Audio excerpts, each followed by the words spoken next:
de hoy. Hoy estaremos hablando sobre la necesidad que Cristo ha puesto en nuestros corazones para buscar las almas, buscando las almas que necesitan de Jesús. Quienes conocemos el Evangelio, quienes hemos nacido de nuevo y hemos sido llamados a este camino, tenemos un gran compromiso y es de dar por gracia lo que por gracia hemos recibido. Vamos a orar antes de dar inicio formal a esta clase bíblica de hoy. Padre, en el nombre de Jesús, te bendecimos, te glorificamos, te exaltamos. Te pedimos que nos dirijas en este estudio bíblico, que nos permita ser tu instrumento, y bendice a todos aquellos que aquí a la distancia nos estarán escuchando y viendo, y que sean bendecidos con este tiempo de enseñanza bíblica. En el nombre de Jesús, amén y amén. ¿Por qué ha llegado el Evangelio hasta nosotros en este tiempo? Bueno, porque personas se dedicaron a predicarlo, porque la iglesia de Cristo nació siendo una iglesia proselitista. ¿A qué nos referimos con una iglesia proselitista? Una iglesia que hace proselitismo con su doctrina, que predica su doctrina, que trata de acercar a la gente que no conoce nuestra doctrina, la doctrina del Evangelio de Jesucristo, acercarlo a Cristo a través del conocimiento de su palabra. Llama la atención lo que ocurrió en Europa con la Reforma Protestante. Con la Reforma Protestante en 1517 hubo un énfasis en la alfabetización de Europa, porque había necesidad de que la gente aprendiera a leer para que leyera la Biblia, para que conociera el texto sagrado. Por eso la importancia de compartir este mensaje del Evangelio con todos aquellos que nos rodean. A todo el que usted conozca, tiene que hacerle llegar el Evangelio. Todo el que lo conozca a usted tiene que saber del Dios al que usted le sirve. En Mateo capítulo 4, y quiero que desde aquí tomen todas las notas posibles, por favor, tomen todas las notas, porque con la rapidez del estudio muchas veces no se abre tanto el pasaje bíblico que citamos, pero en casa puede leerlo con mayor detenimiento. Mateo capítulo 4, en el verso 19, se nos da una enseñanza importante que quiero compartir con todos ustedes. En el verso 19 dice, y les dijo, Jesús hablando, venid en pos de mí y os haré pescadores de hombres. Jesús se encuentra con los primeros discípulos y la profecía que desata sobre ellos es que de pescadores de productos de la mar, Él los iba a convertir en pescadores de hombres, en conquistadores de hombres, en gente que alcance otras vidas para Cristo Jesús. A eso fuimos llamados. A eso fuimos llamados. Todo el que está en el Evangelio, todo el que ha nacido de nuevo, debe saber que tiene un compromiso que va más allá de ir a la iglesia en los días, calendario y horario que se ha establecido, un compromiso que va más allá de cumplir y colaborar con la iglesia, con su tiempo, sus recursos, sus bienes, con sus talentos, un compromiso que va más allá de estar en una relación o lista de personas que pertenecen a una determinada congregación.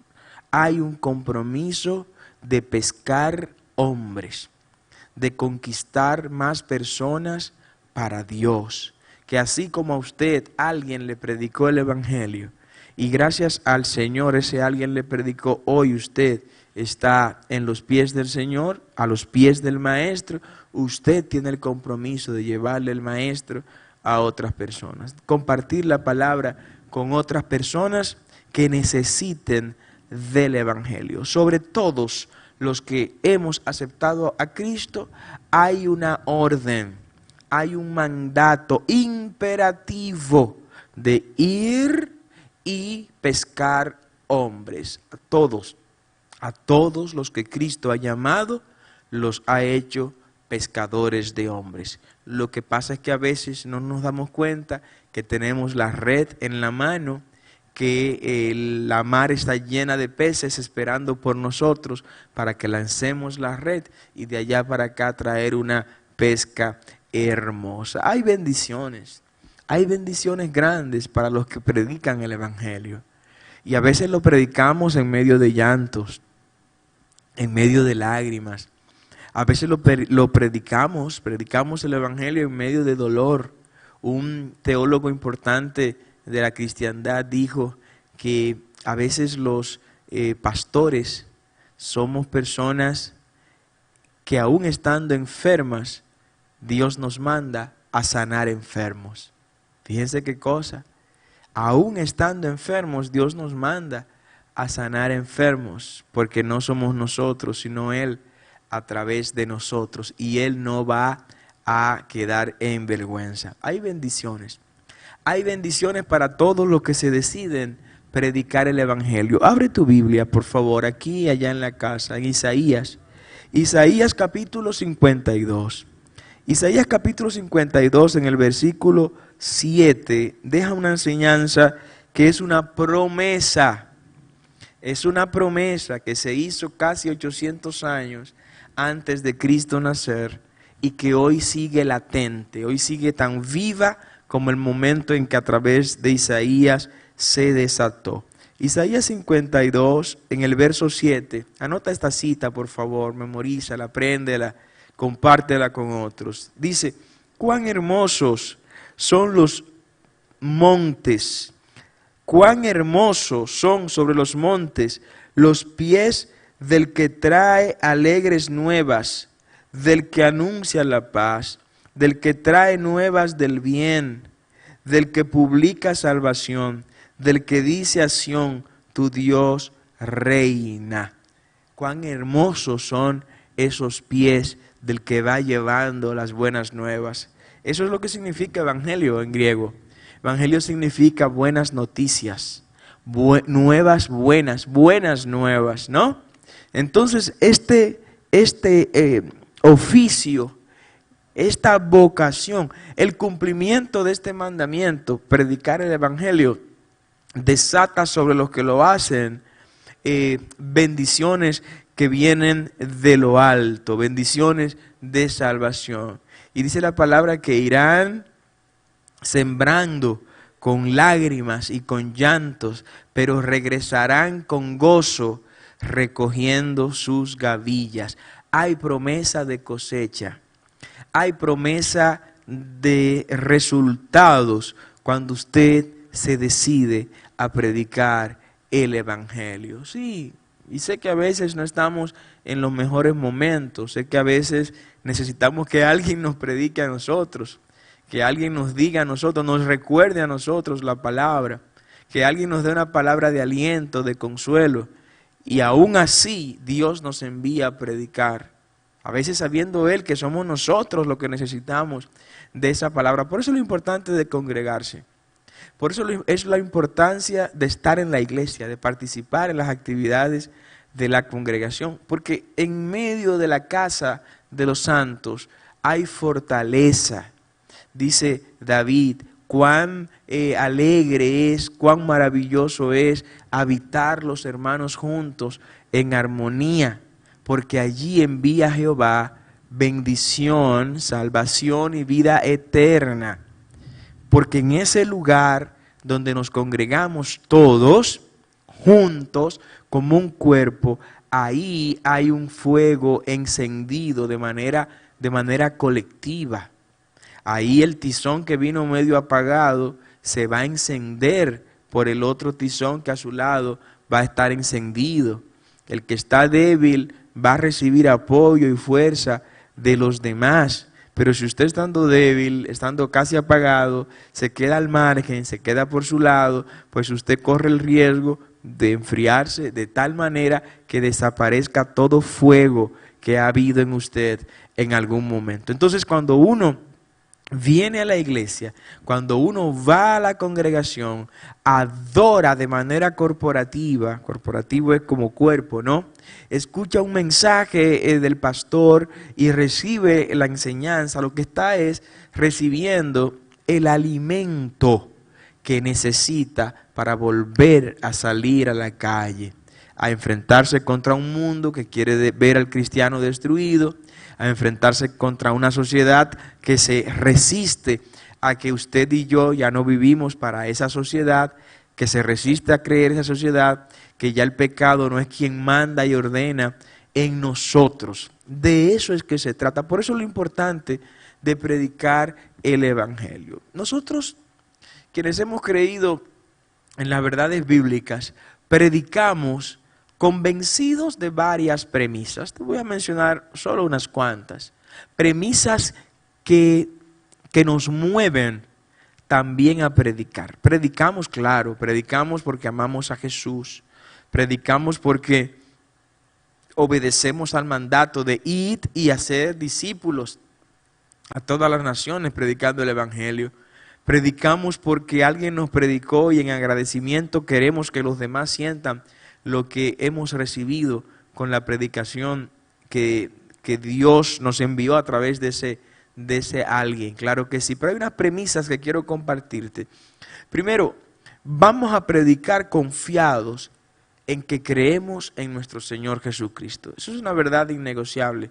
Al momento de usted predicar y de salir a la calle y de compartir el Evangelio con alguien, ese alguien debe recibir de usted la convicción de que usted cree en el Señor Jesucristo, que es innegociable creer en el Señor Jesucristo. Juan capítulo 6, verso 35, quiero leerlo junto con usted, muévase conmigo por favor al Evangelio de Juan capítulo 6, verso 35, ¿qué nos enseña acá la palabra en ese sentido? Dice la palabra, Jesús les dijo, yo soy el pan de vida, el que a mí viene nunca tendrá hambre, y el que en mí cree nunca tendrá sed jamás.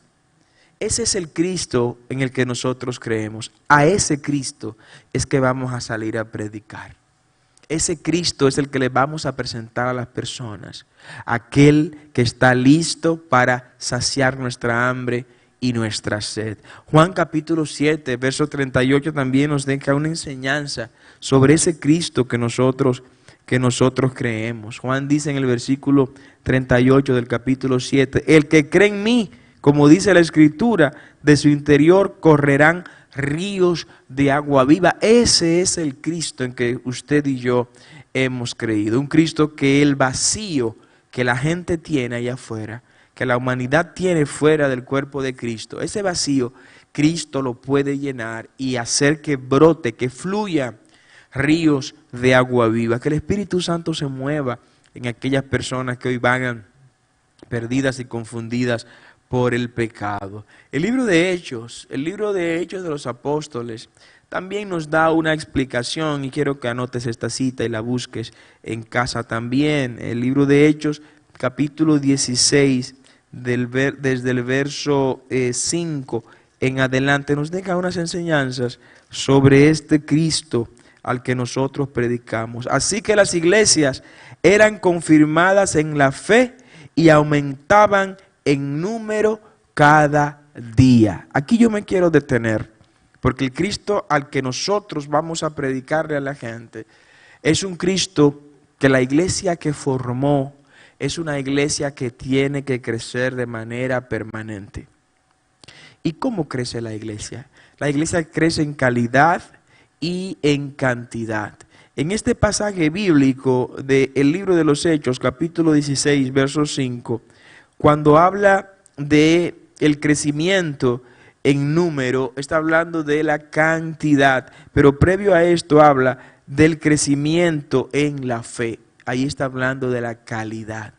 La iglesia, y lo voy a repetir, Hechos capítulo 16, verso 5, así que las iglesias eran confirmadas en la fe. En otras palabras, la iglesia crecía en su calidad. Era una iglesia que cada vez amaba más a Dios y a sus hermanos. Era una iglesia que cada vez se entregaba más por la causa del reino de los cielos. Era una iglesia que cada día que pasaba era mayor espiritual. Pero no se puede quedar ahí. Pablo dice, capítulo 5 del libro de los Hechos, verso 16, y aumentaban en número cada día. No me diga a mí que una iglesia está siendo bendecida, que una iglesia está en la ruta de lo que Dios quiere y la iglesia no crece numéricamente. No me diga a mí que está esto correcto, no hay forma. Cuando una iglesia está respondiendo al propósito de Dios, esa iglesia crece en calidad, como dice Pablo, confirmados en la fe, eso es crecimiento de calidad, pero como dice, como dice también el libro de los Hechos, también crecía, dice Lucas, que es quien escribe el libro de los Hechos, también crecían en números, porque la calidad trae cantidad. Cuando hay calidad, la cantidad es cuestión de tiempo. Usted elabora un producto y ese producto tiene calidad, no se desespere en su negocio, no se desespere. Es cuestión de tiempo que conozcan su producto y el que saboree su producto volverá a comprarlo porque tiene calidad. A quien usted le dé un servicio en su empresa, en su negocio, si es servicio lo que usted vende, cuando reciban un buen servicio, servicio de calidad, entonces usted verá que ese cliente a quien usted le sirvió en una ocasión volverá a demandar su servicio porque usted se lo dio de calidad. Esto le digo con ello que la cantidad vendrá sí y solo si hay calidad. Por eso no critico las iglesias, las mega iglesias, respeto mucho todos esos ministerios y a quienes le critican le pido que investiguen el éxito, por qué han sido exitosos en términos de calidad. Esto es importante que lo veamos, porque si una iglesia no crece en calidad, o sea, no son sus miembros cada día más espirituales y entregados a la causa del reino, y tampoco crece en cantidad, entonces estamos ante una iglesia enferma. Una iglesia enferma es una iglesia donde sus miembros están enfermos. Y enfermos los miembros, no crece la iglesia. No crece la iglesia. Una planta enferma, aunque dé una flor, la flor se va a caer porque la enfermedad de la planta no permite sostenerla. Y si sale un fruto, el fruto no va a crecer, no se va a desarrollar porque está enferma la planta.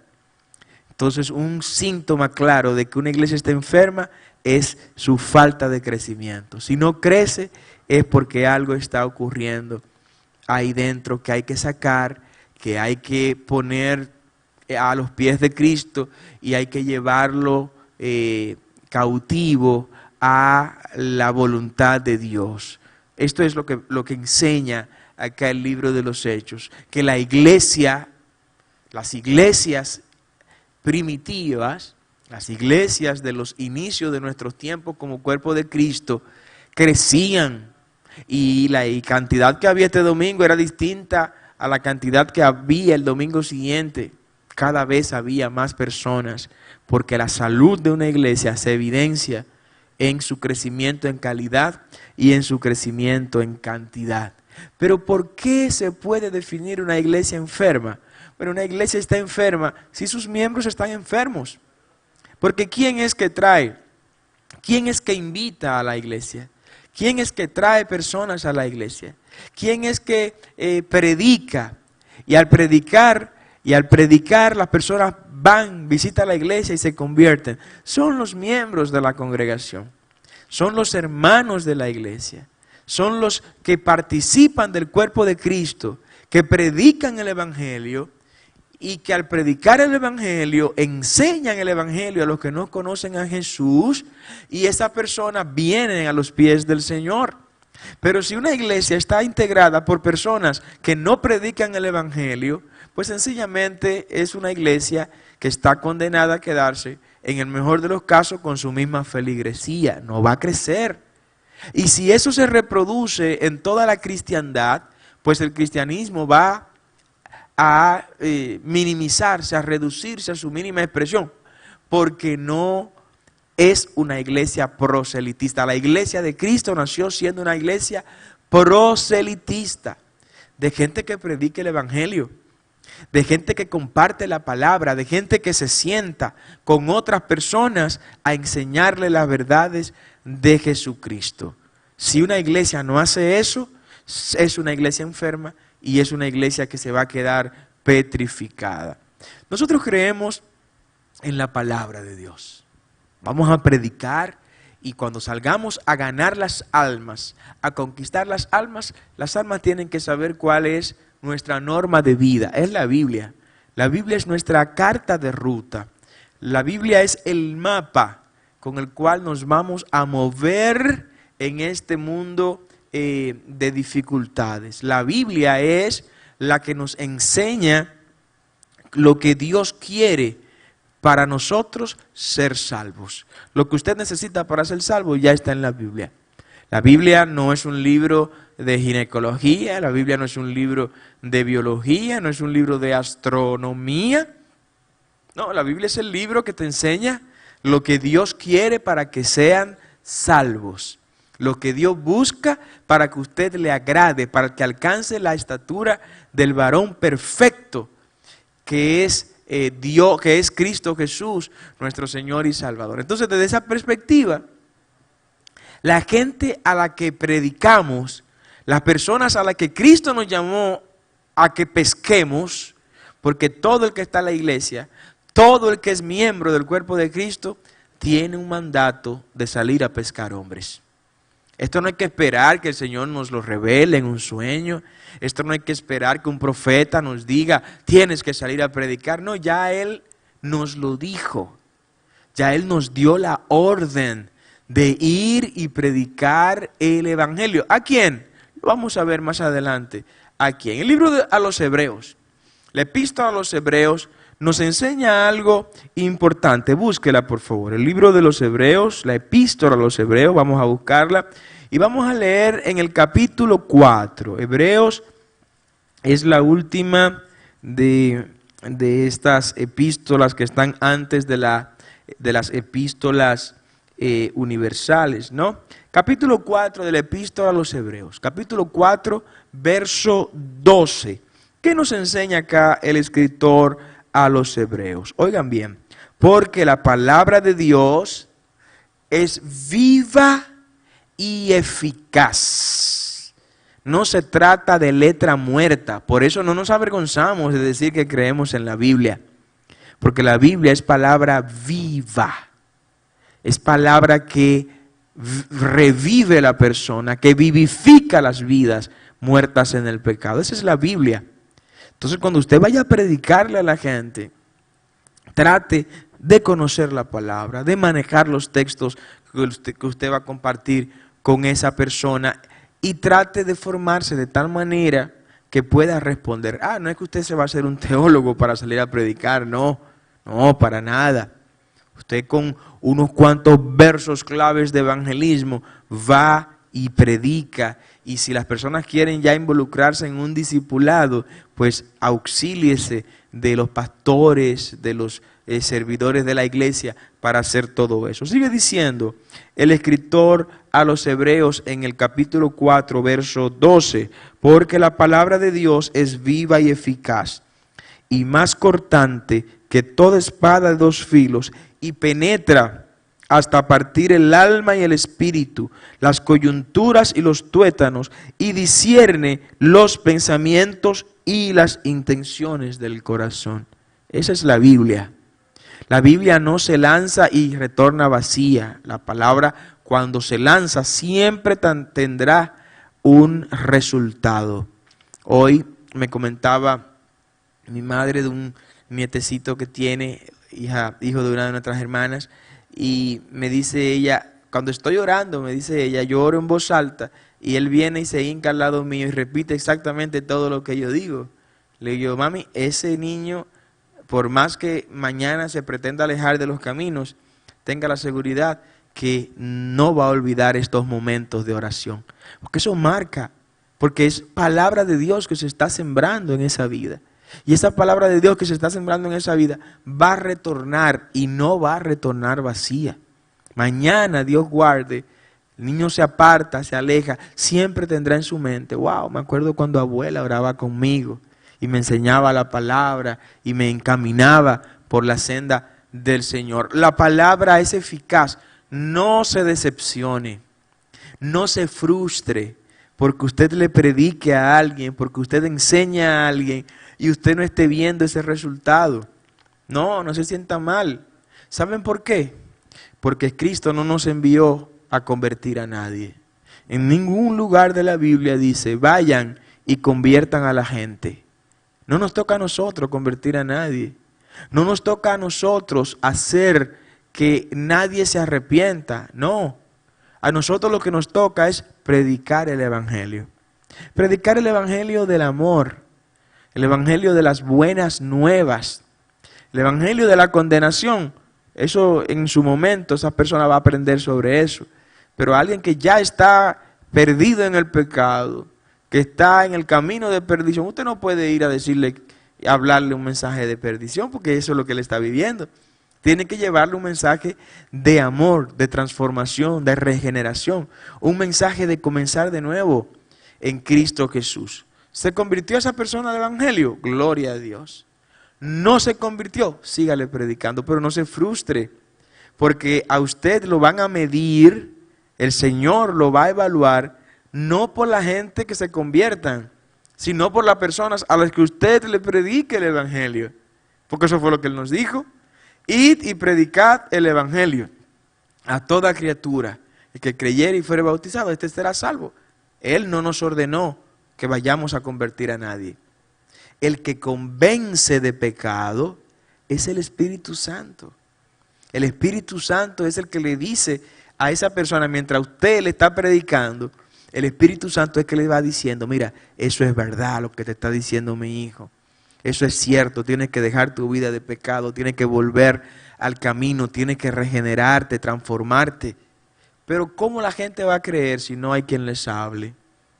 ¿Cómo la gente se va a convertir si no se le predica? ¿Cómo el drogadicto sabrá que Cristo puede romper esas cadenas terribles de la adicción? ¿Cómo lo va a saber si la iglesia no va y se lo dice? Si el hermano o la hermana que va a la iglesia y que ha llegado a creer que ser cristiano es solo venir y sentarse a la iglesia. No, ser creyente, ser siervo de Jesucristo es ir, identificar la necesidad de las personas y compartirle el Evangelio a esa persona. Que hay unos jóvenes que están perdidos ahí en cosas extrañas. Vaya, métase ahí, no importa. Predíquenle el Evangelio.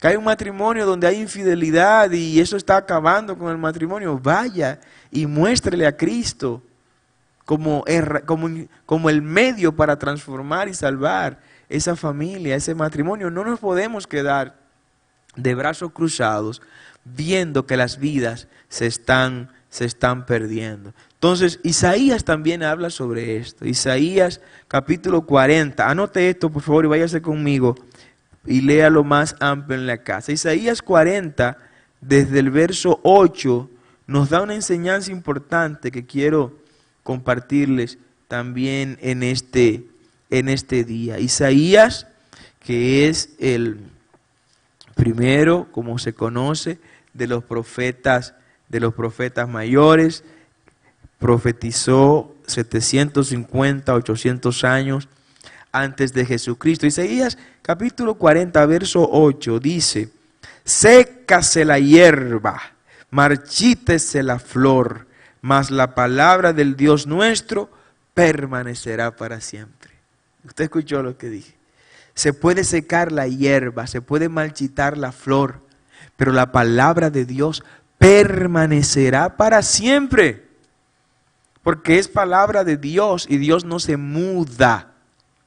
El corazón de Dios puede ser cambiado por alguien que se humille ante su presencia. En el corazón Dios puede tener un pensamiento. ¿Qué pensamiento? Bueno, un pensamiento de cerrar una puerta. Y usted puede orar y humillarse ante su presencia. Señor, quiero que esa puerta que tú quieres cerrar, quiero que me la abras en el nombre de tu Hijo Jesús. Y te humillas y te postras, porque lo dice la Biblia. Dice la Biblia, un corazón contrito y humillado, Dios no lo va a despreciar. Esa es la clave. La clave es presentarse con un corazón humilde delante de Dios. Con un corazón humillado, con un corazón que reconoce, Señor, mis fuerzas no sirven para nada. Señor, mis aptitudes, mis talentos son insuficientes para yo alcanzar los méritos que alcanzó tu Hijo Jesús en la cruz. Entonces me despojo de eso, como dijo Pablo. Pablo dijo, yo he puesto todo eso por basura, con tal de agradar a aquel que me ha llamado, a Cristo Jesús. No, hasta que no pongamos esos talentos humanos y esas aptitudes humanas a un lado, no le vamos a dar el espacio a Dios para que con los méritos de Cristo alcancemos su plena gracia. Así que por esa razón creemos en la palabra y la predicamos. Mateo capítulo 4, verso 4. Vaya conmigo, búsquela por favor. Anote esta cita también. Mateo 4, verso 4.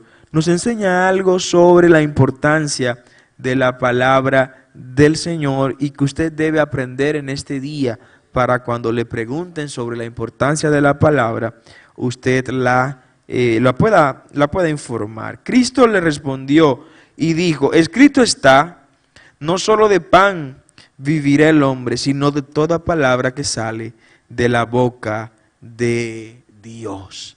Eso fue en el momento en que Satanás le estaba tentando y que le dijo, convierte esta piedra en pan a Jesús. Jesús le dijo, no, está escrito, tú lo sabes, que no solo de pan vivirá el hombre, sino de toda palabra que sale de la boca de Dios. Esta palabra es alimento. La Biblia es alimento para nuestras almas.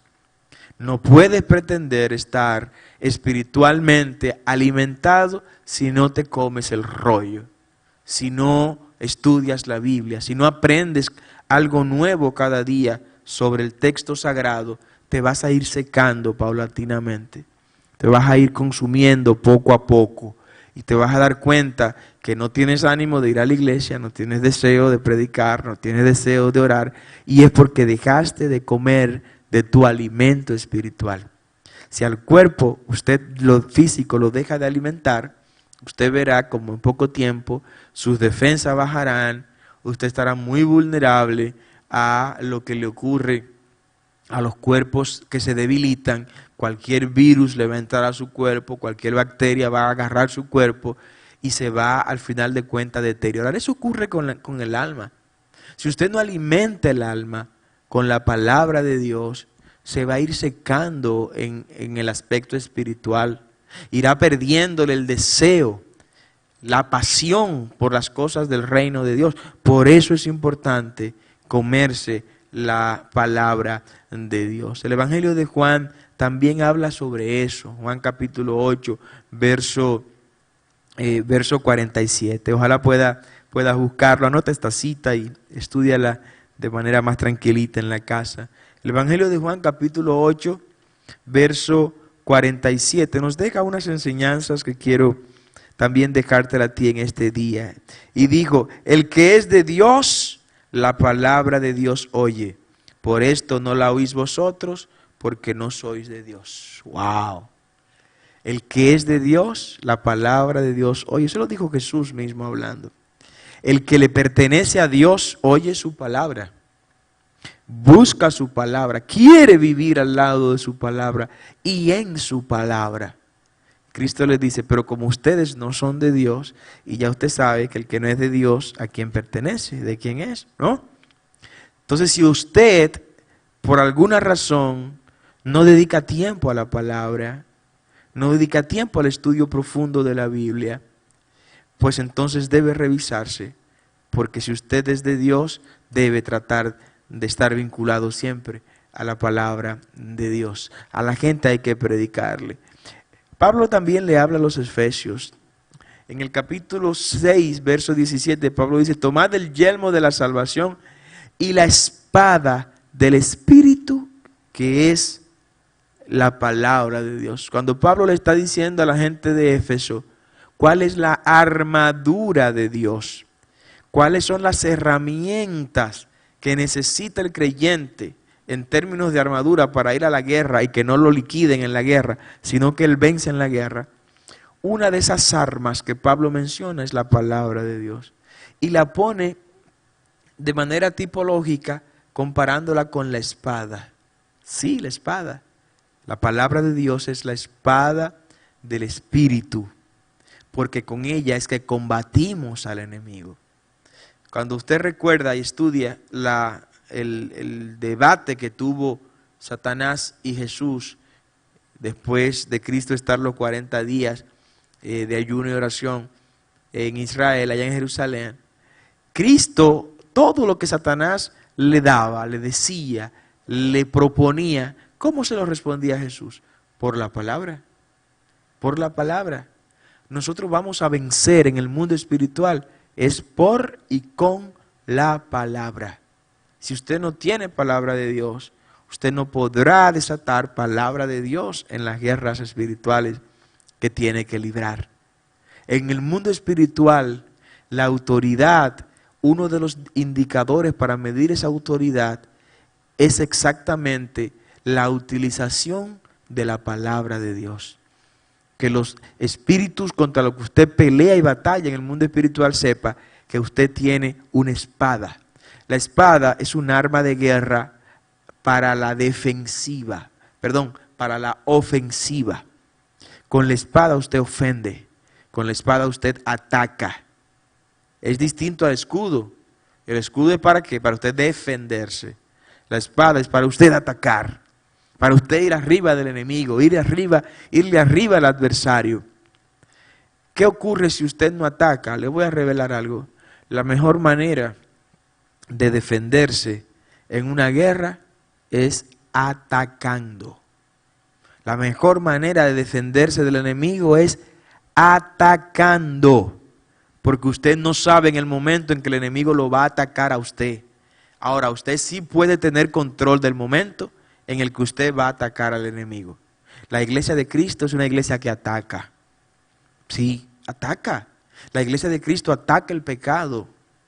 Que yo estoy tranquilo aquí consumiendo mi droga tranquilo. No, pero yo he venido a decirle a usted que si sigue haciendo eso, su alma se va a perder, además de deteriorar su cuerpo. Pero que no se meta en eso. Sí, tengo que meterme en eso, porque yo recibí una orden hace 2000 años que debo predicar el evangelio. Pero que ese no es su problema. Bueno, no es mi problema, pero es problema del que me lo ordenó. Y el que me ordenó me dijo que le dijera a usted que él lo ama y que él quiere librarle de esa cadena, de esas ataduras. Pero que no se venga a meter en los problemas de mi mujer y yo. No venga a meterse en los problemas de mi familia. No, yo no quiero meterme, ni me voy a meter. Son problemas de ustedes dos.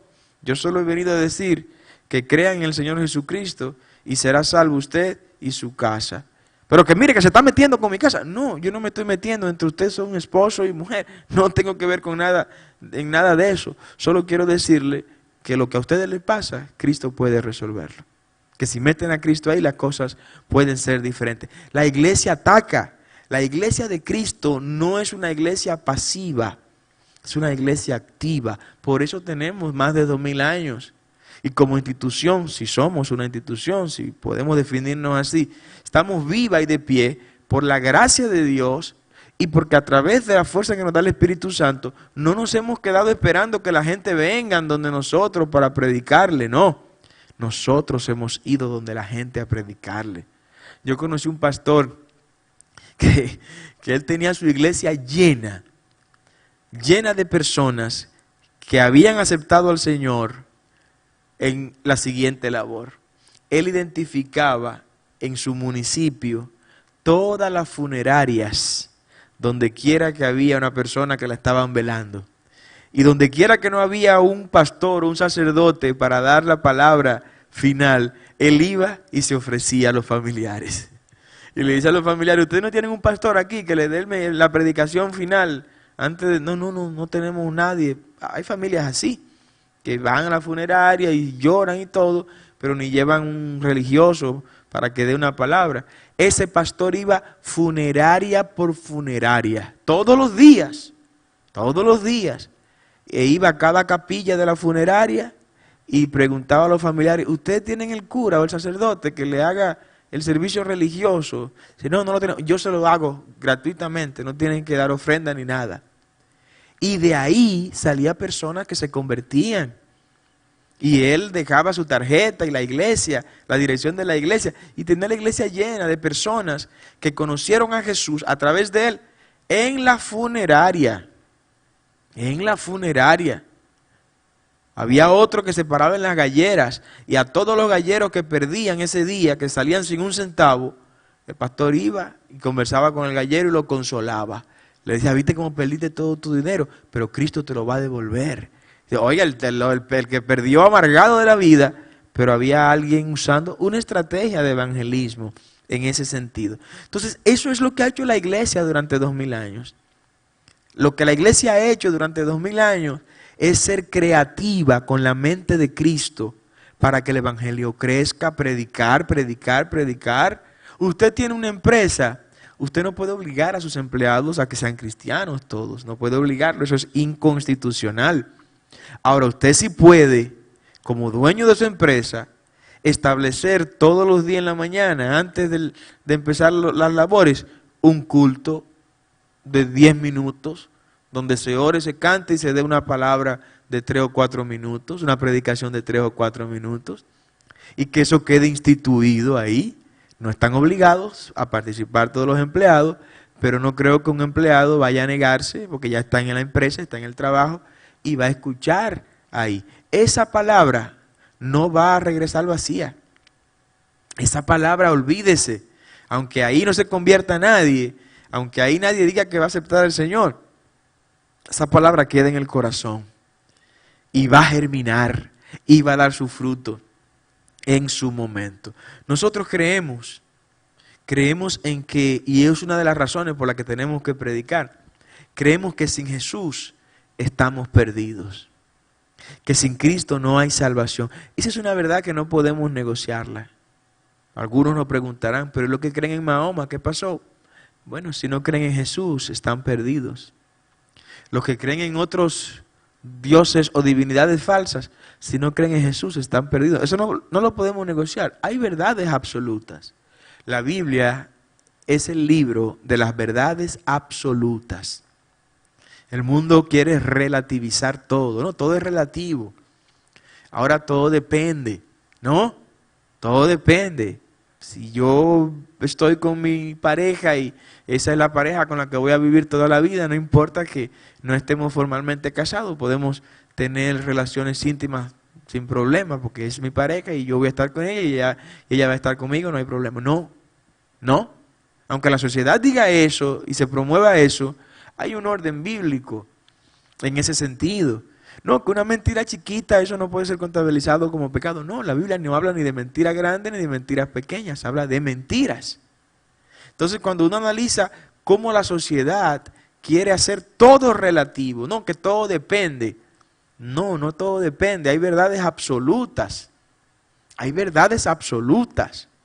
Verdades que no ameritan, que no necesitan, que no resisten nada relativo, ningún relativismo. El Evangelio de Juan capítulo 15, verso 5, dice de manera clara Cristo, yo soy la vid verdadera. Óigame, cualquiera que lo escuche dice, wow, pero qué arrogante. No, es que Él es el yo soy. Cristo es la esencia.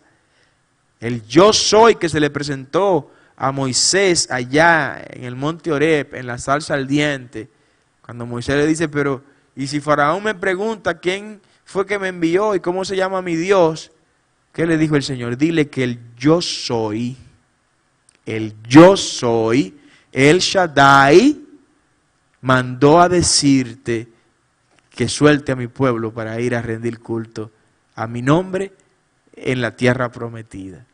Cristo está usando esa misma expresión aquí, el yo soy la vid, dice Cristo. Vosotros sois los pámpanos. Estoy en Juan capítulo 15, verso 5. El que permanece en mí y yo en él, este lleva mucho fruto, porque separado de mí, nada podéis hacer. La gente tiene que saber, cuando le predicamos, de quién dependemos. Pero ¿y cómo tú estás así en medio de tanta situación? Y gente que hasta nos conoce y dice, oye, pero yo sé que tú tienes muchos problemas. Yo sé que tú tienes muchas situaciones. Sé que tu negocio quebró. Sé que estás enfermo. Sé que te faltó un familiar. Sé que ya no es lo mismo. ¿Y cómo tú tienes ese ánimo de predicar? No. Es que el predicar no es porque yo quiero predicar. Es que no predicamos el Evangelio porque nos gusta predicar el Evangelio. Es que no predicamos el Evangelio porque sentimos, porque me salió predicar el Evangelio. No.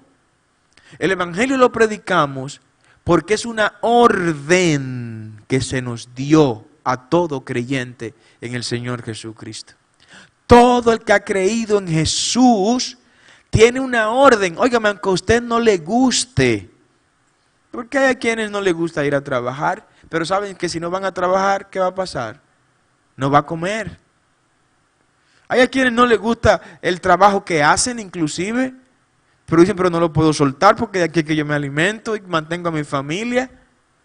Porque la vida no es de gustos, vamos a estar claros. En la vida no siempre vamos a estar haciendo las cosas que nos gustan. Bueno, si el trabajo que usted hace, además de ganarse la vida con ese trabajo, a usted le gusta, gloria a Dios. O sea, si además de usted ganar dinero con lo que hace, también le gusta lo que hace, gloria a Dios. Bendiga a Dios por eso. Pero si a usted no le gusta el trabajo que usted hace, usted no puede dejar ese trabajo hasta que no tenga algo que le venga a entregar lo mismo que ese trabajo o más que ese trabajo le entrega a usted y a su familia. No puede soltarlo de que porque a mí no me gusta. No, que no me gusta. En el Evangelio las cosas que se hacen no las vamos a hacer por gusto. Y eso le digo a gente que quiere crecer en el Evangelio. Aquí no hacemos las cosas porque nos gusten, no. Aquí hacemos las cosas porque se nos ordenó. Y el creyente, el seguidor de Jesucristo, es un soldado consciente, valiente y disciplinado. El que dice que ha nacido de nuevo, dice como dijo el apóstol Pablo, ya no vivo yo, ahora vive Cristo en mí. O sea, las cosas que a mí me gustan están puestas a un lado para poner en ese lugar las cosas que le gusta a Jesús. Ahora yo voy a hacer las cosas que le gustan a Jesús. Y les voy a decir algo. Aunque no nos guste a nosotros, si le gusta a Jesús, ustedes verán los resultados más temprano que tarde de eso que estamos haciendo. Aunque no nos guste. ¿O usted cree que a Cristo le gustó, disfrutó morir en la cruz? El análisis exegético de ese momento de Cristo en el Getsemaní, sudando gotas como de sangre, sudando sangre, fue un momento que revela cuando Él mismo dijo, Padre, si es posible, si tú crees que hay alguna oportunidad, por favor, pasa de mí esta copa. ¿Cuál copa? El morir en la cruz. Cristo oró en el Getsemaní por algo que no le gustaba. Porque él no es un masoquista ni nada de eso. ¿No? Que no le gustaba. ¿Qué cosa? Morir en la cruz, porque él sabía lo que le esperaba en esa muerte única en toda la historia, en la cruz del Calvario. Única no porque solo él murió en la cruz, sino única por lo que él absorbió cuando murió en la cruz. Absorbió todos los pecados de la humanidad. Eso nadie más lo ha hecho ni lo podrá hacer, porque solo Jesús calificaba para eso. Entonces ahí en el Getsemaní, cuando él oraba de esa manera, lo que estaba diciendo era el Padre, Padre, esto esto del todo no me gusta, no hay otra alternativa. Pero al final recibe del Señor la fortaleza y le dice el mismo Jesús en la oración al Padre, pero que no se haga mi voluntad, sino la tuya. ¿Qué significa eso? Eso significa que no se haga lo que a mí me gusta, sino lo que a ti te gusta. Ahí hay una razón grande por la cual predicamos el Evangelio. Predicamos el Evangelio no porque a nosotros nos gusta, lo predicamos porque es necesario cumplir los mandamientos del reino. Y uno de esos grandes mandamientos es de ir y predicar el Evangelio. Así que si has descuidado la predicación del Evangelio para salvar las almas, este es el momento de retomar esa misión. Tu familia, quizás tú no te sientas con tanta fortaleza para predicarle, pero invítala a la iglesia. Llévatela a la iglesia completa el domingo, el miércoles, el día que haya culto en la congregación. Invítalo. Y que ahí se le predique, le predicará el predicador en la adoración. Será tocada por Dios esa persona o esas personas que usted traiga. Esa es una forma de predicar. Traer gente a la iglesia, invitar personas al Evangelio, al camino, a las actividades del templo, es una manera también de predicar el Evangelio. Así que enseñemos de esa dependencia. Efesios capítulo 2, verso 1, Pablo dice, Él os dio vida. Cristo nos dio vida cuando estábamos muertos en delitos y pecados. Y esto revela que estábamos todos perdidos. Todos estábamos perdidos. Sin Cristo no hay posibilidad de que haya salvación. Dice el apóstol Pablo que la paga del pecado es muerte, mas la dádiva de Dios es vida eterna en Cristo Jesús. Y sigue diciendo más, Romanos 3:23, por cuanto todos pecaron, están destituidos de la gloria de Dios. Todos, óigame, todo el género humano está destituido de la gloria de Dios. No es merecedor de la gloria de Dios hasta que viene a Cristo Jesús. Entonces Cristo Jesús coge su herencia y dice, bueno, ya yo no soy solo el heredero, ahora tengo coherederos. Y pone a heredar a todos nosotros de lo que el Padre le dio a Él como herencia. Nosotros creemos en la vida eterna. Creemos en la vida eterna y por eso tenemos que predicar. Cuando usted predica bajo la premisa de que hay una vida eterna, usted está demostrando mucho amor. Mucho amor.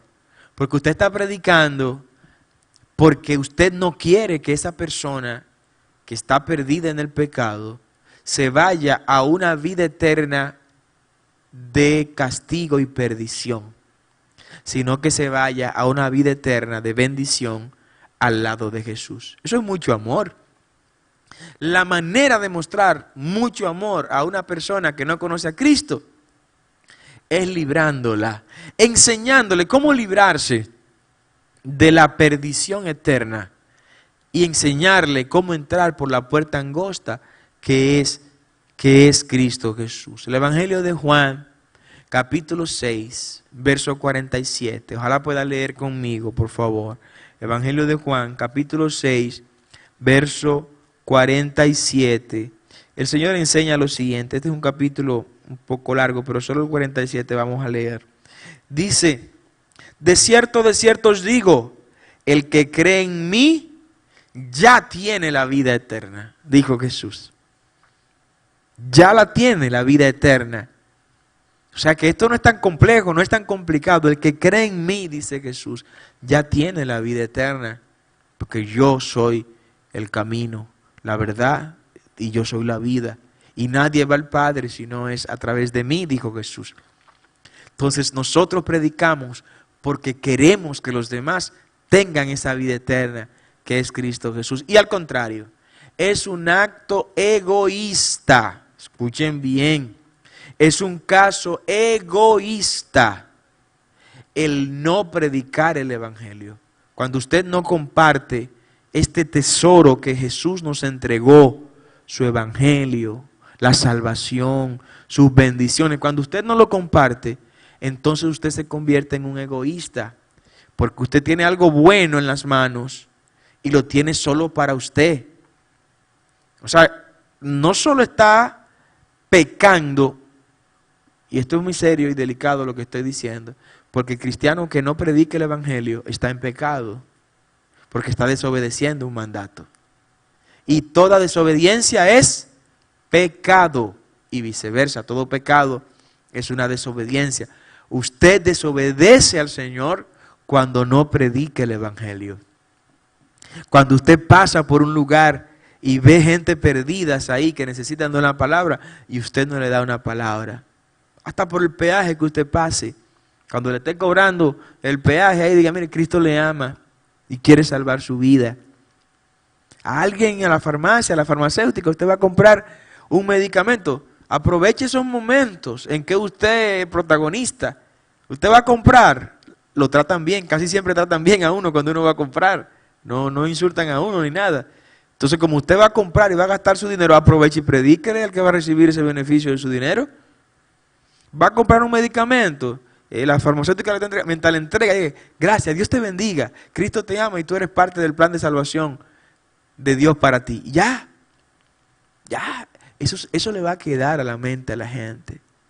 Y hay personas que se han integrado a la iglesia, que no le predicó nadie de la iglesia, sino que alguien en la calle, fuera, lejos, le dijo 5 o 6 palabras del evangelio, de manera rápida, así. Y esas palabras empezaron a martillarle en la mente y en el corazón, hasta que no resistieron y tuvieron que venir a aceptar al Señor en la congregación. Probablemente quien usted le predique no venga para Itcan, pero irá para otras iglesias. Somos el mismo cuerpo de Dios, el de Cristo, ¿no? Y sea aquí, sea allá, no importa. Dice el apóstol Pablo, uno es el que siembra y otro es el que cosecha, pero el que da el crecimiento es Cristo Jesús. Amén. Así que no se preocupe, solo siembre, solo siembre. Como dice el himnólogo, sembraré la palabra de Dios, sembraré la simiente preciosa del glorioso evangelio de amor. Sembraré mientras viva, dejaré resultado al Señor. El Señor tenga el resultado. Nuestra labor es sembrar y lo vamos a hacer con pasión, aunque tengamos que ir llorando. Juan capítulo 3, en el verso 36, anote por favor esta cita bíblica y lea el capítulo completo en la casa. Dice lo siguiente, el que cree en el Hijo tiene vida eterna, pero el que rehúsa creer en el Hijo no verá la vida, sino que la ira de Dios está sobre él.